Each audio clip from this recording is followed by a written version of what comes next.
Pagi itu, udara masih basah oleh sisa embun ketika panggilan darurat masuk ke frekuensi radio kami. Suara lelaki paruh baya di seberang terdengar gemetar, seolah ia baru saja melihat sesuatu yang tidak seharusnya ia lihat. Ia mengatakan ada sebuah truk besar yang terparkir miring di jalur perbukitan sebuah rute sempit yang hanya dilewati sopir pengangkut barang atau warga setempat yang hafal medan. Jalur itu dikenal sunyi, tak ada rumah, sinyal telepon lemah, dan pepohonan rapat di kiri kanannya seperti dinding hijau gelap yang menelan suara apapun. Lokasi yang tepat bagi siapa saja yang ingin bersembunyi atau menghilang. Saya dan tim langsung meluncur ke tempat kejadian perkara. Perjalanan menuju sana tidak pernah menyenangkan. Jalan berliku, turunan curam, dan kabut tipis yang menyelimuti setiap lekuk aspal membuat suasana pagi terasa lebih berat dari biasanya. Ketika kami mulai mendekat, matahari belum sepenuhnya terbit, dan cahaya keemasan yang menembus sela dedaunan hanya menambah kesan muram di sepanjang rute.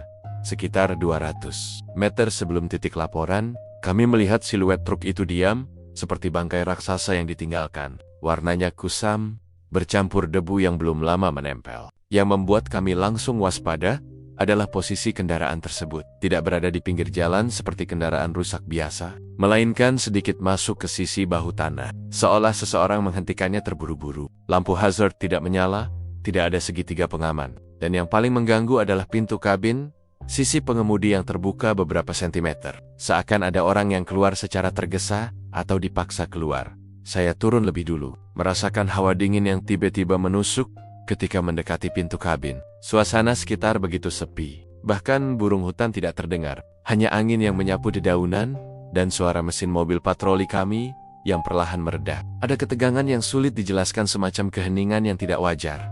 Warga yang melapor berdiri beberapa meter dari truk. Wajahnya pucat. Saya tidak berani mendekat, Pak. Rasanya ada yang salah, katanya terbata-bata. Ia menunjuk ke kabin tanpa mendekat lebih jauh. Sikapnya yang ketakutan cukup memberi gambaran bahwa apapun yang menanti di dalam sana bukan hal biasa.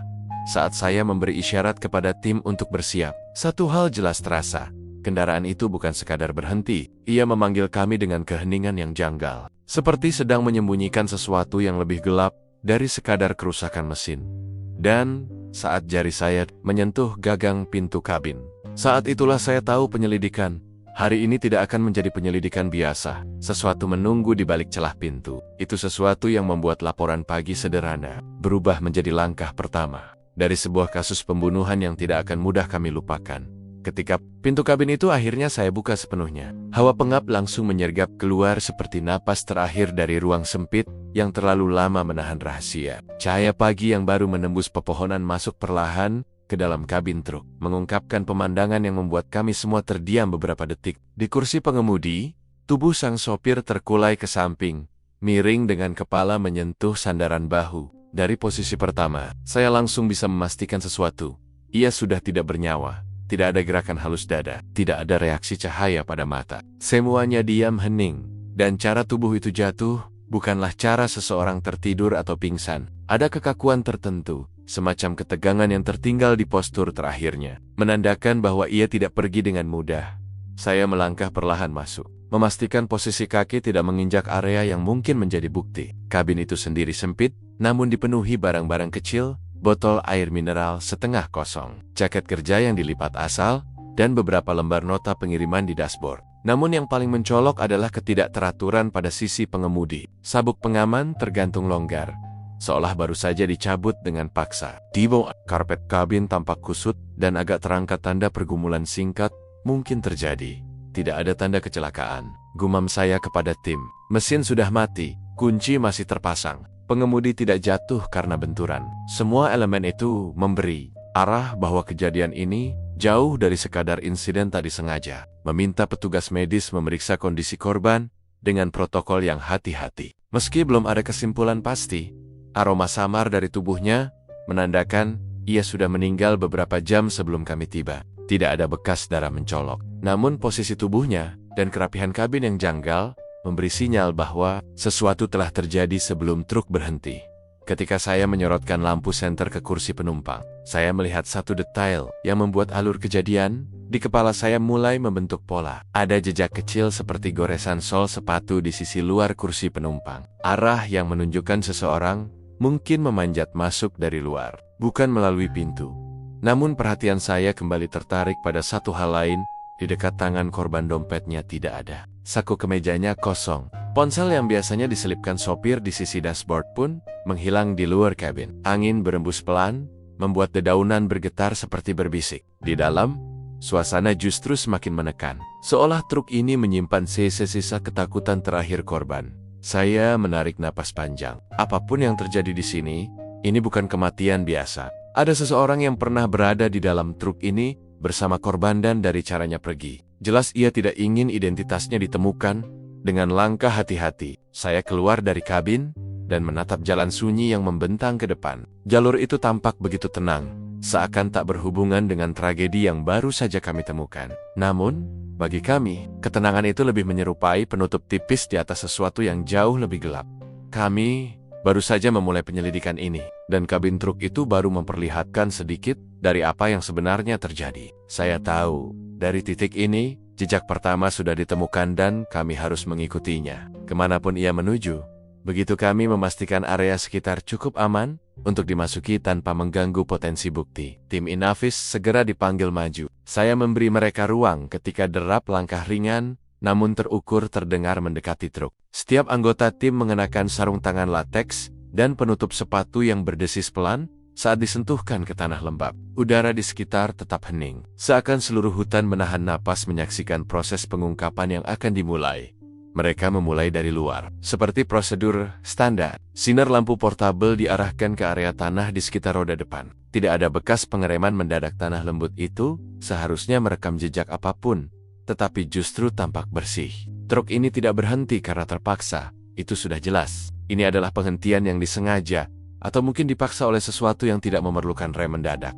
Namun, saat bergerak ke sisi kiri kendaraan, saya mendengar salah satu teknisi berseru kecil. Bukan panik, tapi menemukan sesuatu yang menarik. Di bagian bawah pintu penumpang, ada bekas lumpur yang terpercik naik, bentuk yang tidak simetris, dan sudut-sudutnya menggumpal seperti baru tertekan sol sepatu. Ada aktivitas naik turun di sini, katanya. Saya menandok, memperhatikan pola percikannya. Bekas itu lebih segar dibandingkan lapisan debu di permukaan. Body true indikasi bahwa seseorang mendekat tidak lama sebelum korban ditemukan. Ketika mereka membuka pintu penumpang, tidak ada tanda perlawanan mencolok di bagian luar kabin. Tidak ada goresan panjang, tidak ada penyok akibat benturan. Dari luar, semuanya tampak normal. Tetapi begitu lampu UV dinyalakan ke dalam kabin, barulah sebuah cerita lain mulai terlihat. Pada sisi setir, ada noda kecil berbentuk garis yang hanya terlihat ketika cahaya ultraviolet menyentuhnya. Tidak cukup untuk disimpulkan sebagai darah di lokasi, tetapi cukup untuk memberi arah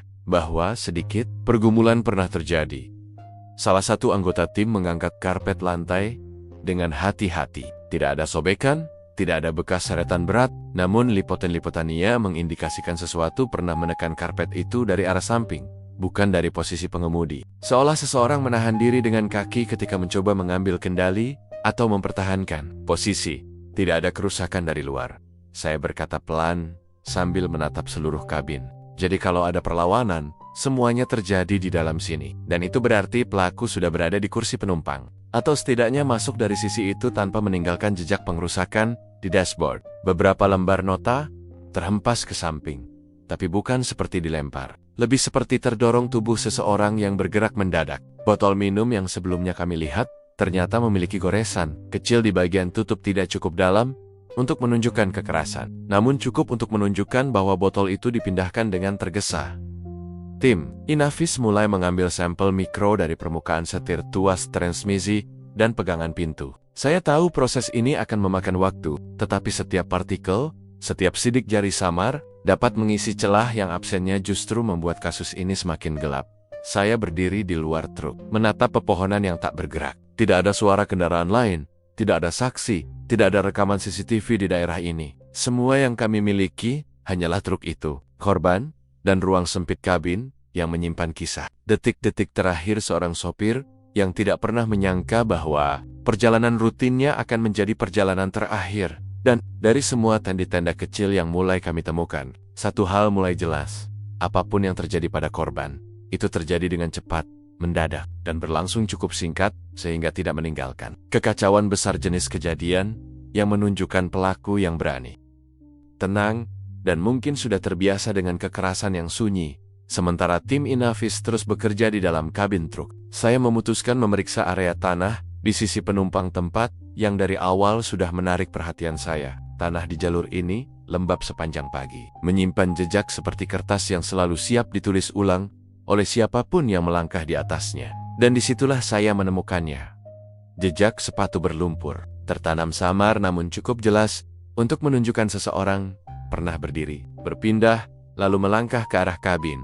Jejak itu tidak cocok dengan sepatu korban. Korban memakai sepatu kerja dengan sol datar dan pola kotak kecil yang khas. Tapi yang satu ini berbeda, solnya lebih tebal, dengan pola garis melengkung dan lekok-lekok tajam yang menyerupai sepatu outdoor atau sepatu trekking ringan. Ukurannya pun tampak lebih besar 1 atau 2 nomor dari sepatu korban. Detail kecil, namun sangat penting. Saya berjongkok, menelusuri jejak itu dengan ujung senter. Tidak dalam, menandakan langkahnya tidak terburu-buru, namun tetap mantap. Orang ini bukan seseorang yang terpeleset atau lari tergesa. Ia datang dengan kendali penuh atas langkahnya. Jejak pertama berada sekitar setengah meter dari pintu penumpang. Jejak kedua sedikit lebih dekat, dan arah ujung sepatunya mengarah tepat ke bawah pintu, seolah ia menjejak untuk mengangkat tubuh, mungkin memanjat atau menstabilkan diri sebelum naik ke kabin. Polanya jelas. Seseorang naik dari sisi penumpang, bukan dari pintu pengemudi, dan bukan pula dari dalam truk sebelumnya. Saya mengangkat kepala, memperhatikan ketinggian pintu. Jika seseorang ingin masuk tanpa membuat korban curiga, ia bisa menunggu momen tertentu, mungkin saat korban berhenti sebentar karena sesuatu, atau ketika truk bergerak pelan di jalur sempit. Kemungkinan terburuknya, orang itu memanfaatkan momen truk berhenti di lokasi sepi ini, naik tanpa permisi, lalu memaksa korban tunduk dalam hitungan detik. Di sisi bawah pintu, saya menemukan bekas goresan kecil, panjang hanya beberapa sentimeter. Tidak dalam, tapi cukup untuk menunjukkan adanya gesekan benda keras, mungkin bagian sol sepatu, atau ujung logam kecil dari perlengkapan yang dibawa pelaku. Goresan itu juga relatif baru, lapisan debu di sekitarnya tidak menutupinya sepenuhnya. Saya berjalan beberapa langkah, menjauhi truk, melihat apakah ada jejak lain yang bisa memberi gambaran bagaimana pelaku mendekat. Dan benar, sekitar 3 meter ke belakang, ada 2 jejak sepatu yang lebih jelas, menembus lapisan lumut tipis di atas tanah. Dari bentuknya, pelaku datang dari arah hutan yang rapat, bukan dari jalur utama. Orang itu tahu persis kemana ia berjalan, dan dari mana harus mendekati truk tanpa terlihat. Ada jejak pelaku, kata saya kepada tim. Tapi suara saya sendiri terdengar lebih berat dari biasanya. Jejak ini bukan hanya bukti kehadiran seseorang, jejak ini menunjukkan sesuatu yang lebih penting. Pelaku tahu apa yang ia lakukan, dan ia memilih titik masuk yang paling strategis, sisi penumpang. Dalam banyak kasus, penyerang amatir sering membuat kesalahan, memilih pintu pengemudi, atau meninggalkan jejak yang mencolok karena panik. Tapi, yang ini berbeda. Setiap posisinya terukur. Setiap jejaknya seperti disusun oleh seseorang yang tidak sekadar bertindak spontan. Saya berdiri kembali, menyapukan pandangan ke hutan yang gelap di sisi kiri jalan. Daun-daun besar bergerak pelan tertiup angin. Namun bagi saya, suasana itu terasa seperti seseorang sedang mengintip dari kegelapan, mengawasi dari balik pepohonan, menunggu kami menemukan atau melewatkan sesuatu. Jejak sepatu itu adalah petunjuk pertama yang benar-benar menunjukkan arah. Pelaku berada di sini. Ia mendekat dari hutan, naik ke truk dari sisi penumpang, dan setelah kejadian, ia pergi, entah kemana, mungkin kembali ke jalur yang sama, mungkin memutar arah ke dalam hutan yang lebih dalam. Yang jelas, langkah-langkahnya di tanah itu adalah sisa kehadirannya yang paling jujur. Dan kini, tugas kami adalah mengikuti jejak itu. Sejauh apapun ia mencoba menghapusnya dengan ketenangan yang dingin dan perencanaan yang hampir sempurna. Setelah kami mengamankan area sekitar, fokus penyelidikan mengarah pada salah satu detail yang sejak awal terasa mengganggu. Hilangnya dompet dan ponsel korban, sementara seluruh muatan truk tetap utuh. Fakta itu langsung mengubah arah dugaan kami. Jika perampokan barang bukan motifnya, maka apa yang sebenarnya pelaku cari? Saya memeriksa bagian belakang truk, memastikan pintu kontainer belum dibuka. Segelnya masih utuh, tidak ada goresan yang menunjukkan upaya paksa. Ketika kami membuka sedikit untuk melihat kondisi dalamnya, muatan berupa kardus-kardus besar, berlabel distribusi Retail Tersezen Rappi. Persis sebagaimana laporan pengiriman menyebutkan, tidak ada satupun yang hilang. Tidak ada. Ini langsung menciptakan pertanyaan besar. dalam benak saya. Mengapa pelaku mengambil barang pribadi korban, tetapi tidak menyentuh muatan bernilai jauh lebih tinggi? Kejanggalan semacam ini biasanya mengarah pada dua hal. Pelaku tidak peduli dengan barang besar, atau pelaku mengincar korban, bukan truknya. Saya kembali ke kabin, mencari apakah ada sisa-sisa barang lain yang mungkin ikut hilang. Kompartemen kecil di dashboard terbuka sedikit, seolah pernah ditarik tergesa. Namun isinya masih ada. Buku servis, kartu tol, beberapa struk pembelian makanan, semuanya tidak penting. Pelaku mengambil yang spesifik, identitas korban dan akses komunikasi korban. Sengaja, gumam saya. Dan kata itu terus berputar-piutar di kepala saya. Dompet hilang, berarti identitas korban disembunyikan, atau pelaku ingin memastikan korban tidak dapat dikenali dengan cepat. Ponsel hilang, berarti pelaku ingin menghapus jejak panggilan, pesan terakhir, atau siapapun yang mungkin menjadi petunjuk tentang pertemuan atau ancaman sebelumnya. Dalam penyelidikan semacam ini, ponsel adalah saksi tak bernyawa yang paling berbahaya bagi pelaku, ya, menyimpan waktu, tempat, rutinitas, bahkan ketakutan korban. Saya menatap layar ponsel saya sendiri, membayangkan nilai informasi yang tersimpan di dalam perangkat milik korban. Jika pelaku mengambilnya, itu berarti ia tahu persis apa yang harus dihilangkan. Ketika saya menunduk memeriksa saku baju korban, keheningan kabin terasa semakin pekat. Saku kiri, kosong. Saku kanan terbalik, seperti ditarik dengan paksa. Di bawah, ada satu helai benang kain yang tersangkut di pinggir jok bukti kecil. Dari upaya merampas sesuatu dengan cepat, saku digeladah. Tapi muatan tidak, kata salah satu anggota tim di belakang saya. Saya mengangguk pelan. Pola ini mulai membentuk gambar. Pelaku bukan mencari keuntungan barang, melainkan mencari kendali-kendali atas identitas korban. Kendali atas cerita yang bisa terbongkar melalui ponsel. Kendali atas waktu kami memulai penyelidikan.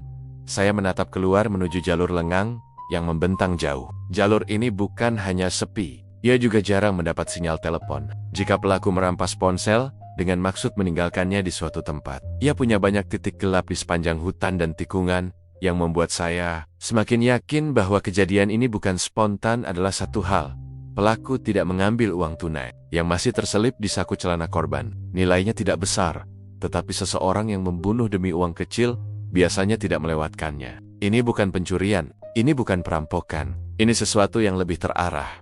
Motif penghilangan barang-barang pribadi ini membuka kemungkinan baru. Mungkin korban mengenali pelaku, mungkin pelaku takut hubungan mereka terlacak, atau mungkin lebih buruknya, pelaku ingin memastikan korban tidak meninggalkan pesan terakhir, pesan yang bisa mengungkapkan siapa yang berada bersamanya di detik-detik terakhir di tengah hening jalur perbukitan itu. Saya merasakan sesuatu yang berbeda dari biasanya. Angin pagi membawa aroma lembab tanah dan dedaunan, tetapi juga membawa rasa bahwa pembunuhan ini bukanlah tindak impulsif. Ini tindak yang penuh kesadaran. Tindakan seseorang yang ingin menyembunyikan bukan hanya aksinya, tetapi juga keberadaannya dalam hidup korban. Dan di situ, saya tahu, penyelidikan ini baru benar-benar dimulai. Motifnya jauh lebih rumit daripada sekadar pencurian barang. Ini tentang seseorang yang sangat ingin memastikan korban diam bukan hanya secara fisik, tetapi juga dalam jejak digital dan identitasnya. Pelaku tidak mengambil apa yang bernilai, ia mengambil apa yang bisa mengungkapkannya. Setelah memeriksa kabin dan memastikan bahwa bukti primer telah diamankan, kami mulai menelusuri rute yang dilalui korban. Sopir truk umumnya memiliki pola perjalanan yang cukup dapat diprediksi singgah di lokasi-lokasi tertentu untuk kebutuhan sederhana seperti makan, mengisi air minum, atau sekadar meregangkan kaki. Jejak-jejak kecil seperti itu seringkali menjadi titik kunci dalam mengungkap rangkaian kejadian terakhir sebelum korban kehilangan nyawanya. Dari buku nota pengiriman yang masih tersisa di dashboard, kami mendapati estimasi waktu keberangkatan korban dari gudang asal. Berdasarkan perhitungan waktu tempuh normal, ia seharusnya sudah melintasi jalur sepi ini beberapa jam lebih awal. Artinya, ada sesuatu yang memperlambat perjalanan korban. Kami menelusuri rekam jejak sederhana di rute, bertanya pada beberapa pedagang di warung dan pos kecil yang biasanya menjadi tempat singgah sopir. Hampir semua memberikan jawaban yang sama. Tidak melihat truk yang sesuai dengan deskripsi hari itu. Namun ketika kami mencapai sebuah warung kecil di tepi tikungan, panjang sebuah tempat yang sering menjadi titik istirahat bagi sopir jarak jauh, barulah kami menemukan potongan informasi. Yang kami cari warung itu sederhana, terbuat dari kayu tua yang sudah menggelap, dengan atap seng yang mengetuk pelan ketika angin bergerak menyusuri lereng. Sebuah papan menu lusuh tergantung miring di dinding, dan aroma kopi tubruk panas bercampur dengan bau kayu basah memenuhi udara. Pemiliknya, seorang wanita paruh baya dengan kerutan halus di sekitar mata, menyambut kami dengan tatapan cemas ketika kami menunjukkan foto korban. "Iya Pak, dia sempat berhenti di sini," ucapnya pelan. Nada suaranya mengandung sesuatu antara ingatan dan kegelisahan. "Dia pesan kopi hitam." Duduknya di kursi dekat jendela. Kami meminta ia menceritakan apa yang terjadi, dan ia menarik napas dalam, seolah mencoba menata kembali potongan kenangan yang berserakan. Awalnya tidak ada yang aneh. Dia terlihat lelah, tapi sopir biasanya memang begitu. Yang membuat saya ingat, dia seperti merasa dia sedang diikuti. Ia beberapa kali menoleh keluar, ke arah jalan. Saya mengernyit, menunggu ia melanjutkan. Tak lama setelah itu, ada seorang pria datang. Badannya tinggi, memakai jaket tebal, meski cuaca cukup panas. Wajahnya tidak jelas saya lihat, karena ia memakai kupluk. Tapi yang membuat saya tidak lupa adalah caranya melihat ke arah sopir truk itu, bukan seperti orang asing biasa. Seperti ia sudah tahu siapa yang sedang duduk di sini. Detil itu membuat suasana di ruangan kecil itu tiba-tiba terasa lebih sempit. Saya meminta ia menggambarkan perilaku pria itu. Dia tidak pesan apa-apa, hanya berdiri sebentar, lalu berjalan keluar. Tapi sopir itu, wajahnya langsung pucat. Dia habiskan kopinya cepat-cepat, lalu bilang harus pergi segera. Ketika kami tanya arah pria tersebut pergi, pemilik warung menunjuk ke jalur kecil di samping warung, sebuah jalan setapak yang mengarah ke balik hutan. Tidak terlihat dari jalan raya. Jalan yang hanya digunakan oleh warga setempat atau seseorang yang sengaja menghindari perhatian. "Apakah mereka saling bicara?" tanya saya. "Tidak Pak, tapi tatapan pria itu seperti tatapan seseorang yang sedang mencari sesuatu." Atau seseorang. Dalam penyelidikan pembunuhan, insting saksi mata kadang jauh lebih jujur daripada ingatan mereka. Dan dari cara pemilik warung mengucapkan kote-kote itu, saya tahu satu hal.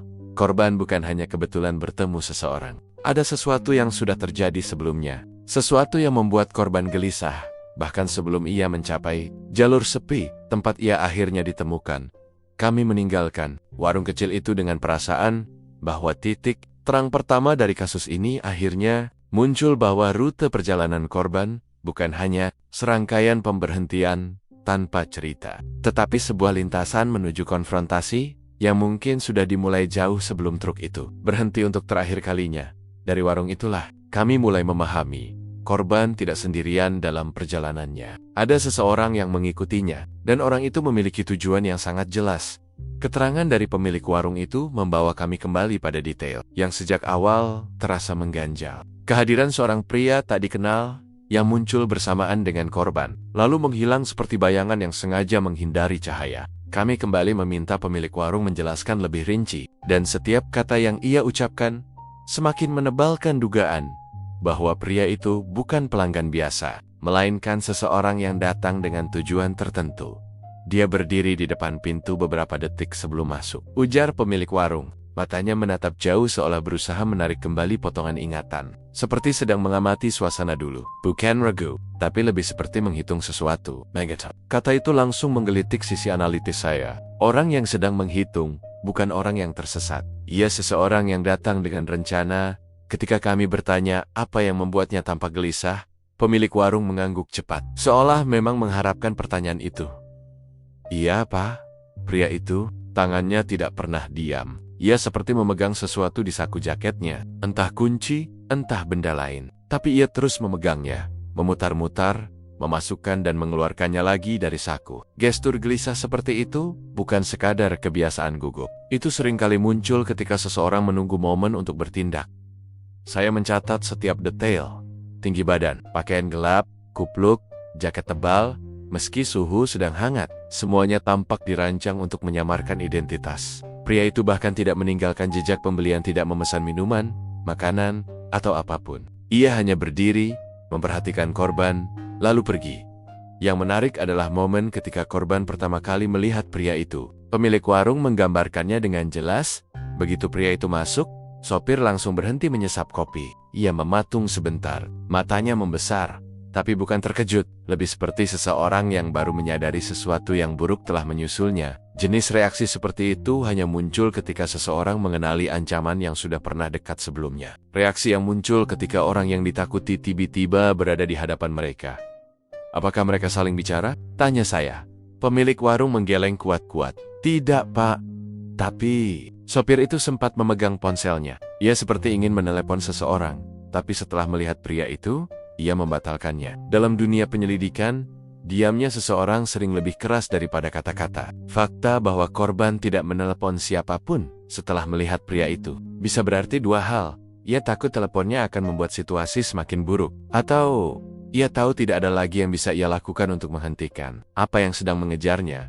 Ketika kami bertanya kemana pria tersebut pergi setelah itu, pemilik warung menunjuk ke arah sisi gelap bangunan. Ada jalur sempit menuju hutan, menurun sedikit, ditutup semak liar. Jalur itu bukan bagian dari jalan utama orang luar.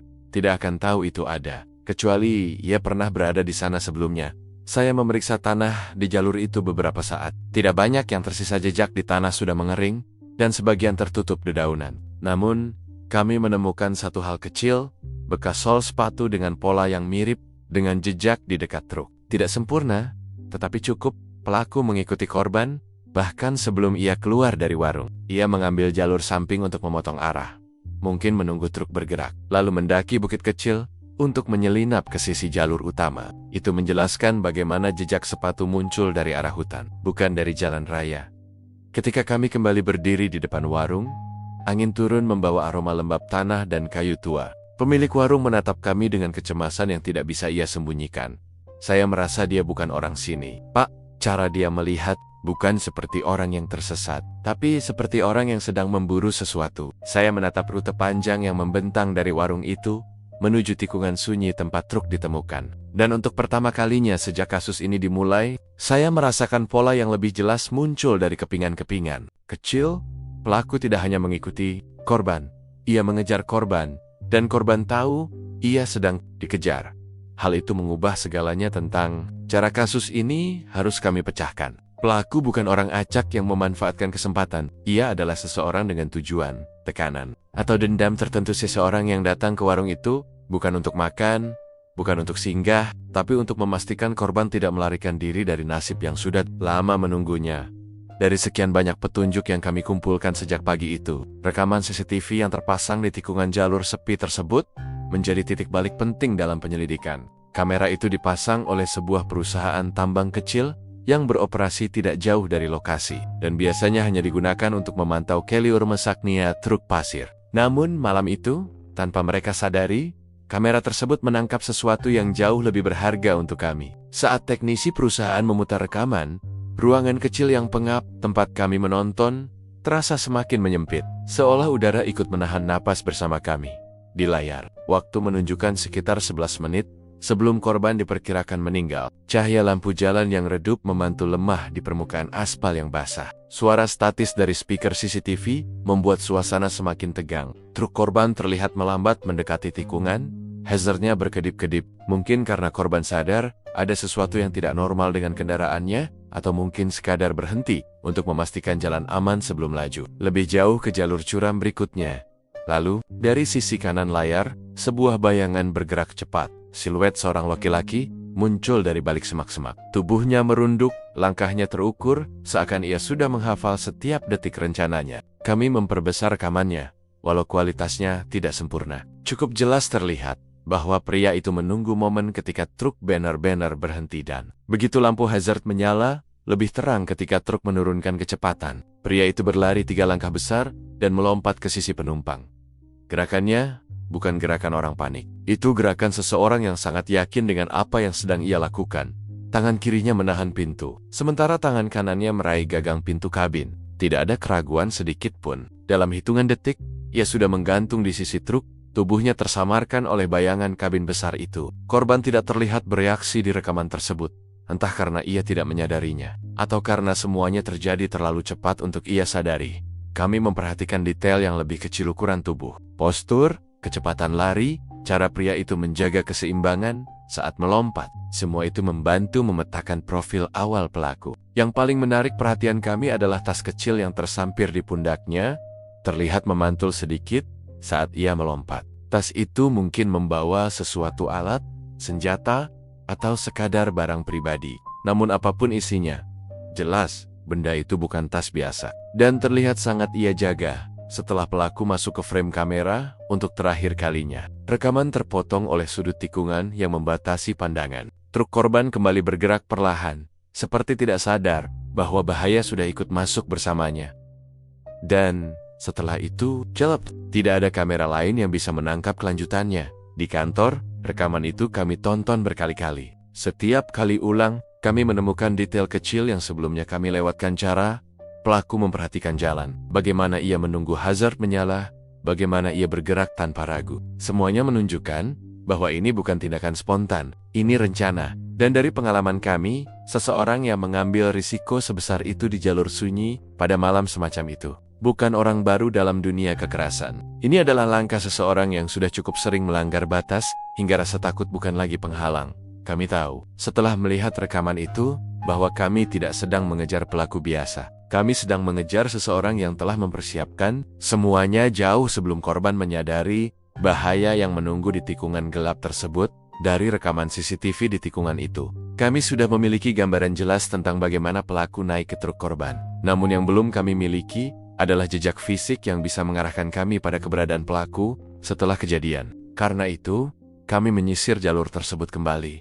Kali ini, dengan langkah yang lebih teliti dan pikiran yang lebih terfokus. Matahari sudah condong ke barat ketika kami memulai pencarian, membuat bayangan pepohonan panjang dan meruncing di atas jalanan, seperti jari-jari yang mencoba mengungkap rahasia yang tersembunyi di bawahnya. Langkah pertama kami adalah mengikuti jejak sepatu berlumpur yang sebelumnya ditemukan di dekat truk korban. Jejak itu tidak terlalu jelas. Tanah di daerah itu cukup kering pada sore harinya. Hanya beberapa bagian saja yang masih menyimpan kelembaban malam sebelumnya. Namun dalam pekerjaan seperti ini, kami terbiasa mencari yang tidak tampak oleh mata orang biasa. Pola tapak solnya berbeda dari sepatu kerja atau sepatu lapangan. Ini lebih mirip sepatu kanvas yang sudah banyak dipakai, dengan sisi-sisinya yang tampak aus. Cukup untuk menjadi pembeda. Jejak itu kami ikuti menuju jalur samping yang dipenuhi semak-semak. Semakin jauh kami masuk, semakin terasa bahwa pelaku bergerak cepat, tanpa mencoba menyamarkan langkahnya. Ini sesuatu yang menarik. Pelaku tidak berusaha meninggalkan ilusi bahwa ia kabur ke arah tertentu. Ia hanya bergerak lurus, seolah-olah yakin tidak ada yang akan mengejarnya saat itu. Atau mungkin ia memang familiar dengan tempat ini. Sekitar 300 meter dari lokasi penemuan truk, kami menemukan sesuatu yang membuat seluruh tim berhenti. Sebuah pondok kecil, nyaris tidak terlihat dari jalan utama, berdiri rapuh di antara pepohonan tua. Atapnya setengah runtuh, dinding kayunya gelap karena usia dan kelembaban. Jika kami tidak sengaja mengikuti jejak itu, pondok itu mungkin akan luput dari perhatian kami. Pintu pondok tidak terkunci. Saat kami mendorongnya perlahan, suara engsel berderit memecah keheningan hutan yang mulai gelap. Aroma apek langsung menyergap, bercampur dengan bau keringat yang masih baru. Bau yang tidak mungkin berasal dari bangunan tua ini yang sudah lama tidak dihuni. Di dalamnya, kami menemukan tumpukan pakaian kotor di sudut ruangan. Kainnya lembab, bercampur tanah dan bekas noda yang mencurigakan. Tidak jauh dari tumpukan itu, sebuah botol plastik masih setengah terisi air mineral bermerek murah, jenis yang biasa dibeli tergesa-gesa di warung pinggir jalan. Namun, penemuan terpenting bukan itu. Di bawah meja kayu reot, terselip sebuah benda yang membuat kami semua langsung saling menatap.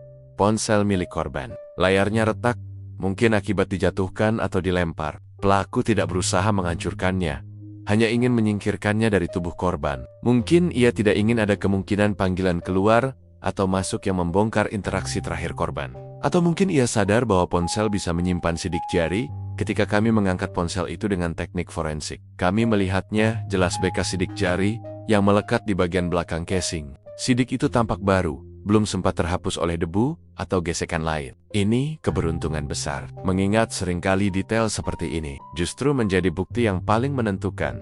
Namun ada sesuatu lagi yang mengganggu saya. Di sisi dinding pondok, ada sepotong kain yang dipaku seperti tirai sementara. Ketika saya mendekat dan menariknya sedikit, tampak jelas bahwa seseorang telah berada di tempat ini belum lama. Ada bekas injakan baru, bentuk dudukan tubuh di atas balok kayu, dan di salah satu sudut lantai, ada abu rokok yang masih utuh bentuknya. Orang yang duduk di sini sebelumnya, duduk cukup lama untuk menikmati sebatang rokok dengan tenang. Dan itu memberitahu kami sesuatu. Pelaku tidak kabur dalam keadaan panik. Ia sempat bersembunyi. Mungkin mengamati, mungkin memastikan situasi aman sebelum pergi meninggalkan pondok itu. Tempat ini bukan sekadar tempat singgah, ini tempat yang ia kenal. Dan ketika pusat data kepolisian menghubungi kami beberapa jam kemudian, mengonfirmasi bahwa sidik jari di ponsel cocok dengan seorang buronan kasus kekerasan yang cukup berbahaya, semuanya menjadi jelas. Kami tidak lagi mencari pelaku tanpa nama. Kami sedang memburu seseorang yang sudah lama bermain dengan batas moral manusia dan sangat mungkin masih berada tidak jauh dari jalur sunyi itu. Begitu sidik jari yang kami temukan pada ponsel korban dikonfirmasi cocok dengan seorang buronan kasus kekerasan, suasana di posko sementara mendadak berubah. Semua yang sebelumnya masih berupa dugaan, petunjuk samar, dan spekulasi kini menjadi garis besar yang lebih jelas. Kami sedang berhadapan dengan pelaku yang tidak hanya berani, tetapi juga berpengalaman. Sejak detik itu, penyelidikan tidak lagi sebatas mengumpulkan bukti. Ini sudah menjadi operasi berburu. Seseorang yang tahu persis bagaimana menghindari kami. Kami mulai menyusun rencana penangkapan dengan teliti. Tim Inavis tetap berada di lokasi truk untuk memastikan semua bukti diamankan. Sementara unit intel dan patroli memetakan kemungkinan rute pelarian pelaku. Jalur hutan yang sempit, tikungan panjang, dan pondok-pondok tersembunyi menjadi titik perhatian utama. Kami tahu pelaku mengenal medan ini. Ia pernah berada di sini sebelumnya, atau setidaknya cukup cerdas untuk menavigasi jalur-jalur sepi, tanpa meninggalkan jejak yang mudah diikuti. Ketika saya berdiri di sisi jalan utama, mengamati pepohonan yang mulai memerah oleh senja, saya merasakan beratnya tugas yang ada di depan. Setiap dedaunan yang bergeser, setiap ranting yang patah, bisa menjadi saksi atau jebakan. Pelaku tidak bisa dianggap remeh. Rekaman CCTV, jejak sepatu dan pondok kecil, hanyalah potongan awal dari teka-teki yang lebih besar. Saya tahu kami harus bergerak cepat, tapi juga berhati-hati. Satu kesalahan bisa membuatnya lenyap kembali ke hutan lebat ini. Unit patroli menyisir rute yang sebelumnya dilalui pelaku. Kami menempatkan pos-pas pengamatan di titik-titik strategis, terutama di persimpangan sempit dan tikungan yang memungkinkan pelaku terlihat dari kejauhan. Radio kami berdering pelan, memberi update posisi tim. Semua bergerak dalam diam, hati-hati, menyadari bahwa pelaku mungkin masih berada di area tersebut. Mengamati, menunggu celah untuk pergi. Sementara itu, tim penyelidik forensik mengekstrak semua data dari ponsel korban. Setiap panggilan, setiap pesan, dan setiap jejak digital dianalisis untuk mencari pola, kontak terakhir, atau kemungkinan lokasi pertemuan yang bisa mengungkap hubungan antara korban dan pelaku. Setiap detail kecil bisa menjadi penentu apakah pelaku bertindak sendirian atau ada pihak lain yang terlibat dalam keheningan sore itu. Saya memeriksa catatan, peta, dan bukti sambil sesekali menatap jalur sunyi yang mengular di depan. Bayangan pepohonan bergerak di tanah yang sudah mulai mengeras. Bau tanah lembab dan aroma kayu hutan terasa menempel di hidung. Semua indera kami tegang, menunggu tanda pertama dari pelaku yang mungkin muncul. Saya tahu, dalam kasus seperti ini, waktu adalah musuh sekaligus sekutu. Semakin lama kami menunggu, semakin besar kemungkinan pelaku akan bergerak sendiri, membuat kesalahan yang bisa kami manfaatkan. Dan di tengah semua perhitungan, satu hal menjadi jelas, pelaku bukan orang sembarangan. Ia sudah menyiapkan rencana sejak awal, memilih momen, memilih jalur, bahkan memilih benda apa yang ia ambil dari korban. Semua ini menunjukkan tingkat kesadaran tinggi, keberanian, dan pengalaman yang membuatnya lebih berbahaya daripada penjahat biasa. Ketika radio kembali berdering, kami menerima informasi terbaru dari unit intel. Jejak baru telah terdeteksi beberapa kilometer dari tempat kejadian perkara. Itu cukup untuk memulai langkah.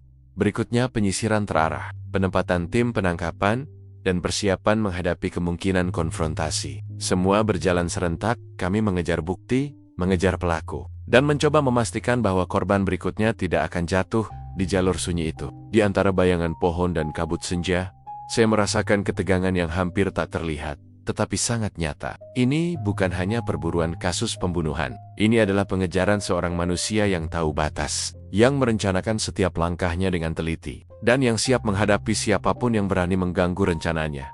Dan dari titik ini, satu hal menjadi pedoman kami. Setiap jejak, setiap sidik jari, setiap detail kecil yang tertinggal adalah kunci untuk menangkap pelaku sebelum ia menghilang lagi, seperti bayangan di jalur sepi ini.